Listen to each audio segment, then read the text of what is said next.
Assalamualaikum warahmatullahi wabarakatuh. Halo teman-teman, perkenalkan nama saya Ervina Salsabila Kunengvi. Saya dari Prodi Pendidikan Bahasa dan Sastra Indonesia, kelas 2023B. Dalam video kali ini, saya akan mereview tugas dari Ibu Verstanti Novalia Santosa MPD dengan mata kuliah Psikologi Pendidikan. Nah, judul materi yang akan saya sampaikan yaitu mengenai konsep dasar psikologi pendidikan. Yang pertama, ada definisi psikologi pendidikan. Apa sih psikologi pendidikan itu? Psikologi pendidikan merupakan cabang ilmu psikologi yang mempelajari mengenai prinsip-prinsip psikologis yang ada dalam ilmu pendidikan. Nah, hal-hal yang harus dipelajari dalam psikologi pendidikan ini yaitu yang pertama, kita akan mengkaji bagaimana siswa akan belajar, kemudian faktor-faktor yang mempengaruhi kegiatan pembelajaran siswa, serta metode pembelajaran yang efektif bagi siswa. Kemudian kita akan mengkaji bagaimana tahap-tahap perkembangan peserta didik, mulai dari perkembangan fisik, kognitif, sosial emosional, dan juga moral.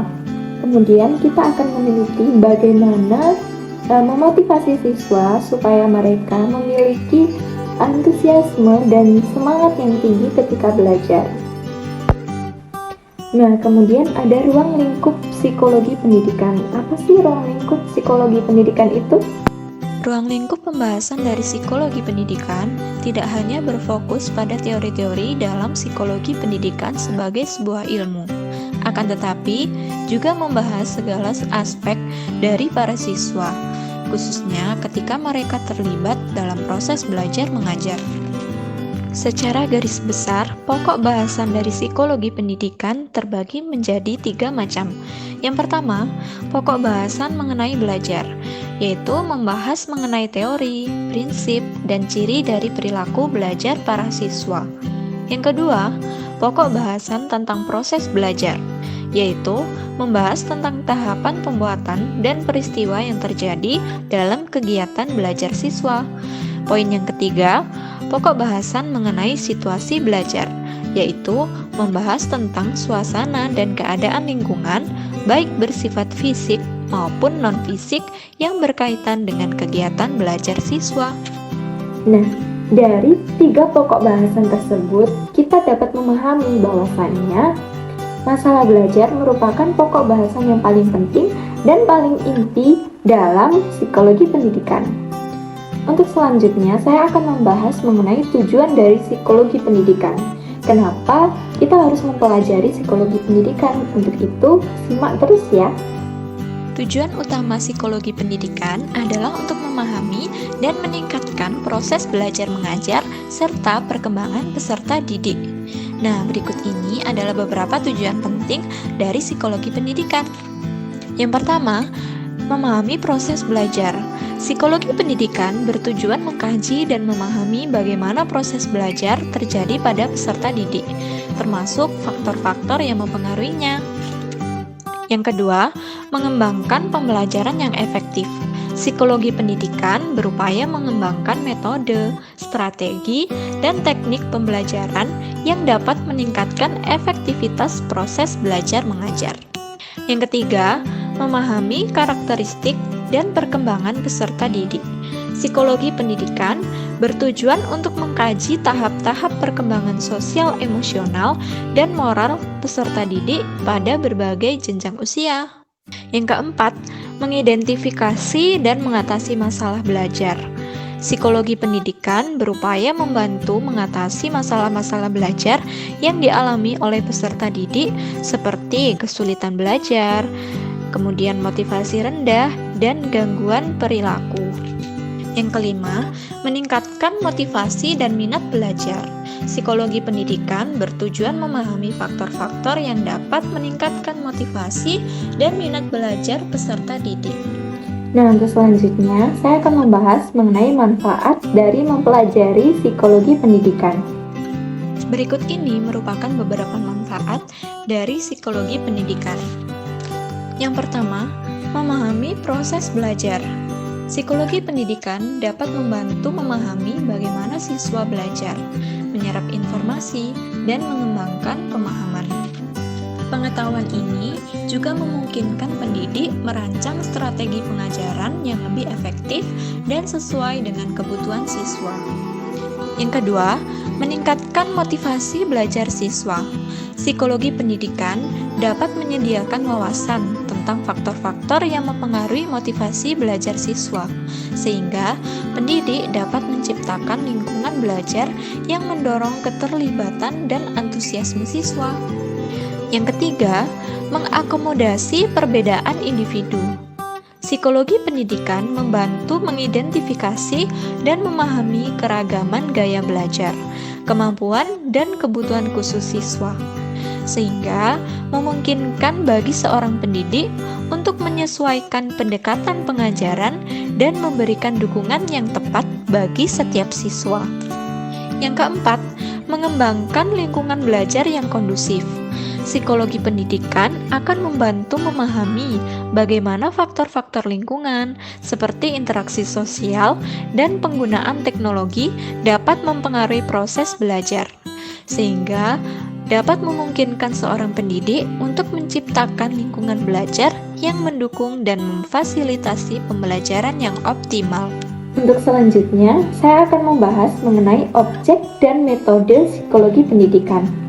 Objek psikologi pendidikan itu ada 3. Yang pertama adalah peserta didik, yang kedua adalah proses pembelajaran, dan yang ketiga adalah lingkungan pendidikan. Difokuskan kepada peserta didik supaya dapat memahami karakteristik, perkembangan, dan kebutuhan peserta didik. Kemudian, proses pembelajaran ini dapat mengkaji proses belajar mengajar dan memotivasi serta faktor-faktor yang mempengaruhinya. Lingkungan pendidikan tentunya akan menganalisis pengaruh lingkungan sekolah, keluarga, dan masyarakat terhadap pendidikan. Metode psikologi pendidikan itu ada 6. Yang pertama ada observasi, yaitu mengamati dan menganalisis aktivitas siswa yang dilakukan di lingkungan pendidikan.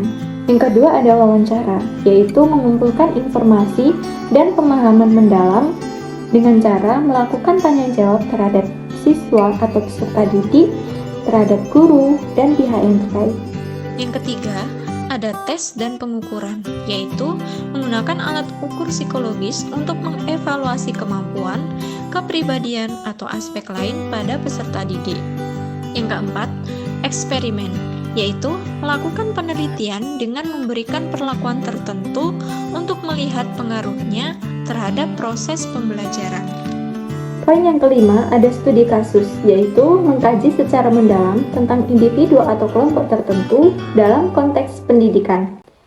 Yang keenam ada survei, yaitu mengumpulkan data melalui kuesioner atau angket guna mengetahui karakteristik, sikap, atau persepsi peserta didik.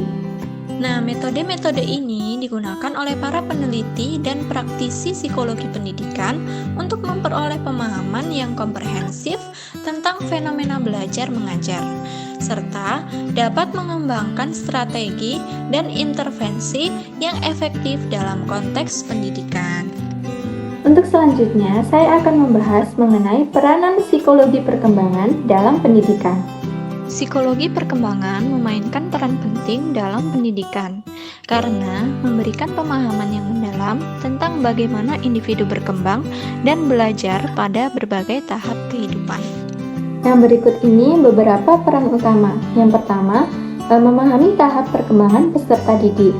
Di antaranya adalah memahami kebutuhan unik anak pada tahap perkembangannya, seperti fisik, emosional, sosial, dan moral, sehingga memungkinkan para pendidik untuk merancang kurikulum dan strategi pembelajaran yang sesuai.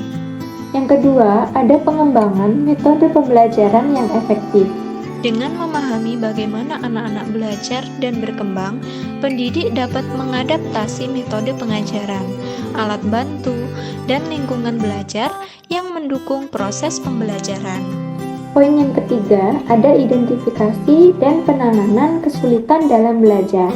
Psikologi perkembangan membantu mengidentifikasi penyebab dan gejala kesulitan belajar pada anak, sehingga pendidik dapat memberikan intervensi dan dukungan yang tepat. Poin yang keempat, ada bimbingan dan konseling. Pemahaman tentang perkembangan sosial emosional anak dapat memungkinkan konselor sekolah untuk memberikan bimbingan dan konseling yang sesuai untuk membantu anak-anak mengatasi masalah sosial, pribadi, dan masalah akademik.